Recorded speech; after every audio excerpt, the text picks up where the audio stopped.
Agora, fazendo então esse exercício sobre a percepção de você receber o signo, você ter a relação perceptiva e a associação que você faz com a imagem que você recebe. Vamos perceber então como que o signo o tempo todo também desenvolve isso.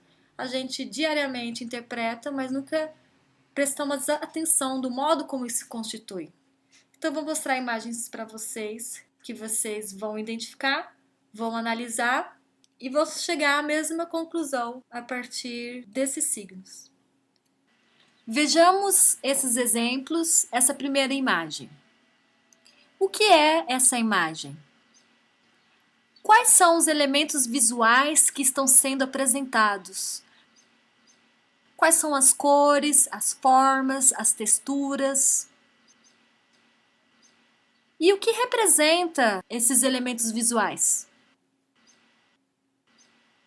Você já viu uma imagem como esta antes? Toda vez que você vê uma imagem desta, quais associações que você faz? O que te remete? O que te lembra? Quais são os cuidados que você deve ter quando você vê uma imagem dessa?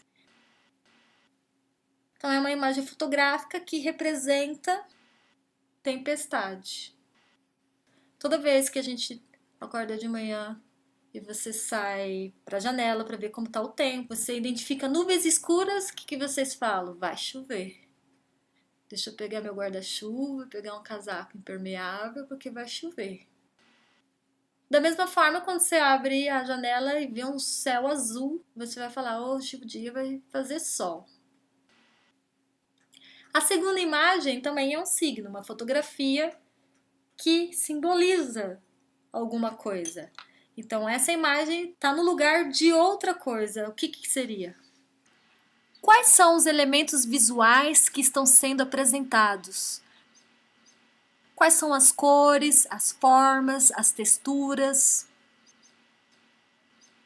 E o que representa esses elementos visuais?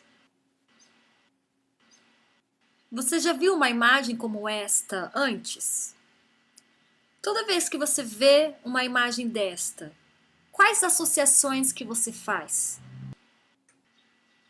O que te remete? O que te lembra? Então, que imagem que é? São mãos em formato de coração com pétalas no centro. Mas não são qualquer pétalas, são pétalas de rosa e rosa vermelha. Então, na nossa cultura, na nossa associação, de quando a gente recebe essa mensagem, a associação que a gente faz sempre diz respeito, então, que isso representa amor, e não é qualquer amor, amor de mulher. Agora, se fossem rosas amarelas, por exemplo, poderia ser um amor fraterno. Se fossem rosas brancas, a gente poderia, de repente, até associar o amor de alguém que já se foi. Agora, terceira imagem. Quais são os elementos visuais que estão sendo apresentados? Quais são as cores, as formas, as texturas? E o que representa esses elementos visuais? Você já viu uma imagem como esta antes? Toda vez que você vê uma imagem desta, quais associações que você faz? O que te remete? O que te lembra? Quando a gente vê esses elementos em algum espaço, né, físico, o que vocês identificam?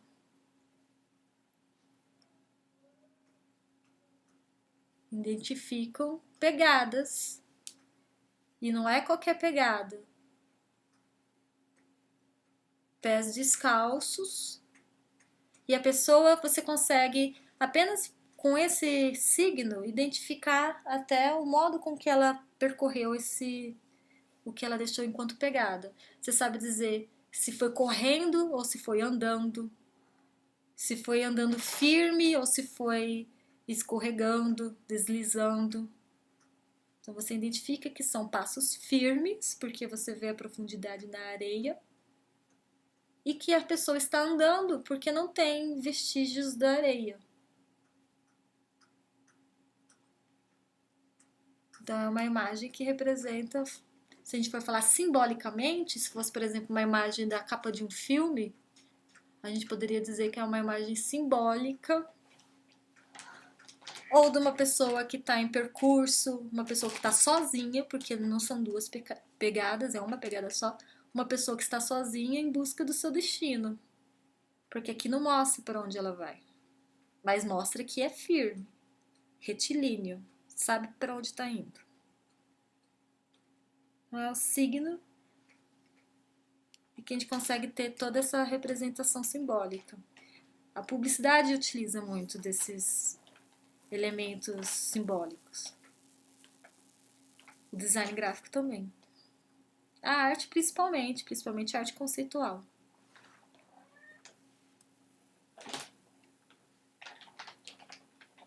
Agora o outro elemento. Essa imagem é um signo também de um objeto que não está na representação, só que automaticamente, quando a gente observa, por associação, por analogia, por indício, a gente identifica que o que aconteceu nessa vegetação. Quais são os elementos visuais que estão sendo apresentados? Quais são as cores, as formas, as texturas? E o que representa esses elementos visuais? Você já viu uma imagem como esta antes? Toda vez que você vê uma imagem desta, quais associações que você faz? O que te remete? O que te lembra? Houve uma queimada. O que são isso? São indícios de fogo. Então a gente fala que essa imagem representa fogo, mas no entanto você não vê nenhum fogo. Você vê a área que está desmatada, que está cinza, está escura, em contraste com a outra área que está verde. Lá na pequena, na base, você vê algo laranja, e no topo você vê uma fumaça bem leve, mas tem. Então, a imagem fotográfica é um signo que representa fogo. Se o anterior representava uma pessoa, né, objetiva, sozinha em busca do seu destino, esse representa o fogo. Agora o último elemento, que é o mais, vou dizer até mais popular e muito utilizado quando se discute semiótica. Quais são os elementos visuais que estão sendo apresentados? Quais são as cores, as formas, as texturas? E o que representa esses elementos visuais? Você já viu uma imagem como esta antes? Toda vez que você vê uma imagem desta, quais associações que você faz? O que te remete? O que te lembra? Então, primeiro, no imediato, você identifica que trata-se de um crucifixo. Mas não é qualquer crucifixo. Trata de um crucifixo, uma madeira nobre, onde o próprio Jesus está em bronze. E a parede não é qualquer parede, é uma parede de mármore. E você identifica também que a cruz está num plano diferente do restante da parede. Então ela está num espaço específico para ela.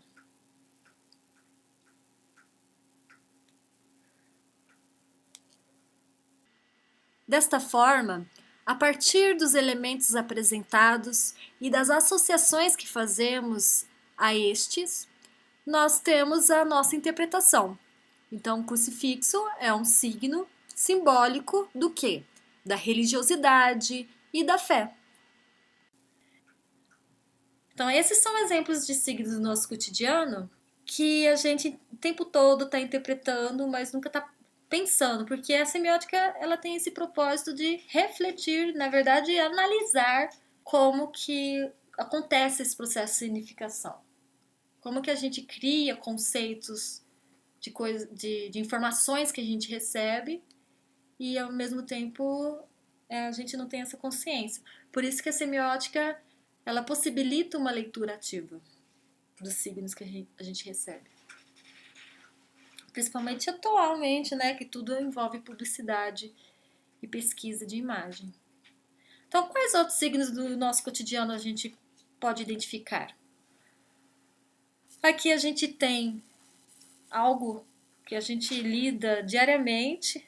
Inclusive, se você tem maior convivência com a pessoa, você praticamente é uma linguagem que você utiliza, né, igual como falo, né? Não precisa nem de palavras.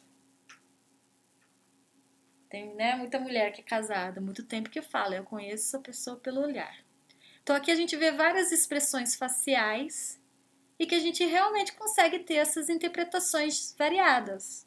A gente nunca viu essa pessoa, a gente não consegue nem ter outras informações, é limitado a uma expressão, a gente não sabe como está o gesto das mãos, não sabe.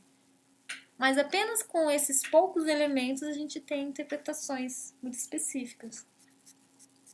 Né? Uma está emburrada, a outra está mal-humorada, a outra, como falam, sempre quando mostra a cara de sapequinha, a outra séria, a outra cara de falsa e a outra desconfiada. Então são signos da linguagem facial que a gente consegue identificar e que a gente lida diariamente de modo informal. Então é uma linguagem informal. Porém, tem se estudado o modo como se constitui essa linguagem informal. Por exemplo, aqui a gente tem a linguagem do corpo. Não sei se vocês já ouviram falar do livro A Linguagem do Corpo. Então aqui a gente vê exatamente um estudo de como que o corpo também fala, como que o corpo é uma linguagem, como que o corpo tem vários signos. Signos que são construídos conforme você vai se relacionando. Por isso que a gente, quando convive muito com uma pessoa, geralmente um namorado, marido, os filhos, a gente consegue saber que aquele ambiente a pessoa não está à vontade. Aquele ambiente a pessoa está super à vontade, está tranquila. De longe a gente já identifica como que a pessoa está se sentindo, sem ao menos se aproximar e conversar, sem usar a linguagem verbal. Então tem várias pessoas então estão falando da importância da linguagem não verbal. Como que o corpo também fala. Então aqui a gente tem esse exemplo do firmeza. Então digamos que isso daí é um fechamento de não vamos falar assim, uma entrevista de emprego. O cumprimento. Então a pessoa chegando no ambiente, dando cumprimento. Então primeiro demonstra firmeza, franqueza, interesse, coragem, um vigor psíquico. E aí por que essa é a interpretação dessa linguagem? Aí a gente vê os signos. Então, a relação do olho-te nos olhos, o olhar, pessoa que olha nos olhos. O segundo, a relação do sorriso, estou contente, interesso-me por ti. O tórax que está bem firme. E a mão que também está firme. Agora o outro contrário, demonstra fraqueza, displicência, desinteresse, acanhamento e receio e fraqueza. Qual que é a distinção? Por que a gente consegue interpretar isso a partir dessa imagem? Aí então, estudo dos signos. Por quê? Porque ele não está olhando nos olhos. Porque o tórax dele está extremamente curvo, com a coluna arcada. E porque a mão dele está frouxa. Então são elementos que nesse livro, essa pesquisa fala, então como que a linguagem não verbal consegue comunicar. Aí falando da outra linguagem não verbal, o exemplo que a gente vê muito, né, nos jogos de futebol, principalmente quando alguém faz gol.